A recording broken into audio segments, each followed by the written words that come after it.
You started. Now what? You finally did the thing. You built up the anticipation and you actually went for it. But now you're at the stage of, okay, what happens next? Okay, how do I go about doing this? Okay, should I have done this?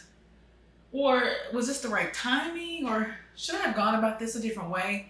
So once we actually go for the thing that we've been wanting to go for so long, we ask ourselves a lot of questions, a lot of what ifs. And if we're not careful, those what ifs can turn from curiosity to negativity if we're not aware of what's happening. So for me, I think I said this before on my channel, I'm an overthinker. And so I like to try to come up with as many outcomes as I can, but it's good and bad. It's good because I'm trying to plan, I'm analytical, I'm trying to see, okay, could it turn out this way? But if it doesn't turn out this way, could it turn out this other way? Okay, maybe I should expect it this way. But what happens with that is sometimes we create outcomes that don't happen or they may never happen. So when I start to fall into that line of thinking, that train of thought, where I'm basically coming up with all these assumptions, I have to remind myself, okay, is this the truth? If it's not the truth, I need to change my train of thought.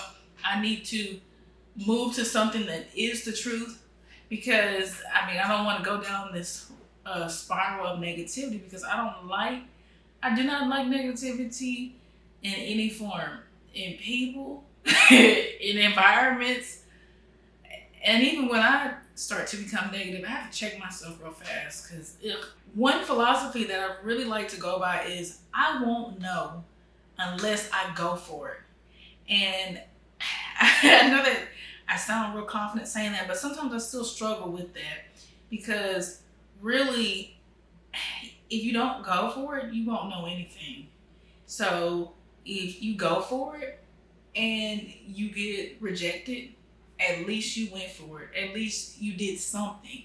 If you go for it and you get accepted, at least you did something. If you go for it and nothing happens, at least you did something. Because each step you take is an outcome that will give you information that you didn't have before. It's information that really you wouldn't have if you would have not went for it.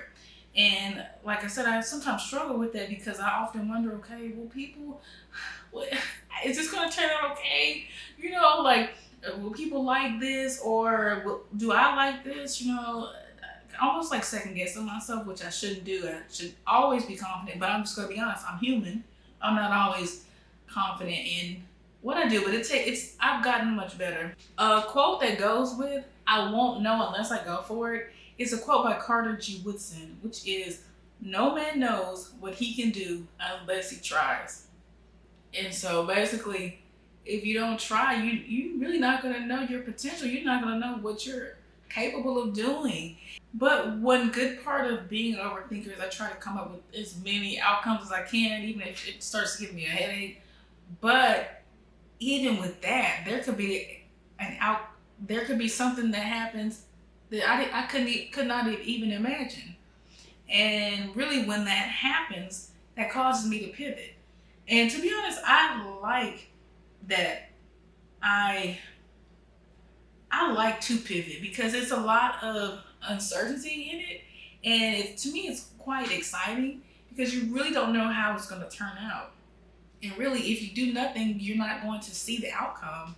And really, once the process of getting to the outcome is just as exciting, or maybe even more exciting than the outcome. And another philosophy that I like to go by is do your best and let God do the rest. Now, as a believer in Jesus Christ, I strongly believe that once I've done everything that I can, once I've exhausted my resources, once I'm physically, emotionally, and mentally exhausted, I have to give it over to God, because I'm like, I've done all that I can do. Once I get to that point, I have to remind myself that I do not have to hit my head against the wall, because that causes a lot of frustration. So really, you know, yes, you go for what you want, but then also you have to know, okay, you've done everything you can. Don't overdo it. Don't feel like you have to be Superwoman, Superman. No, just um, keep making progress and also keep enjoying the journey along the way too. When you start to ask yourself all these questions, all of these what ifs, really sometimes we have to ask ourselves, well, what if it actually works? When you ask yourself all these what if questions, sometimes they can unintentionally become negative. So then you have to flip it around and turn it into a positive. Basically start thinking more of, okay, what happens if this does work? What happens if people like what I post? What happens if I don't get rejected the next time I apply for a job? Because the job market is bad right now. I'm laughing, but it's not funny. I'm just trying to give some real life experiences. But yeah, we should be asking ourselves that question more. What happens if it actually works? So the next time your mind starts to drift, catch yourself. Because you won't know unless you go for it. You won't know what you're capable of doing unless you try. And what if it actually works? Thank you all for watching, and talk to you soon.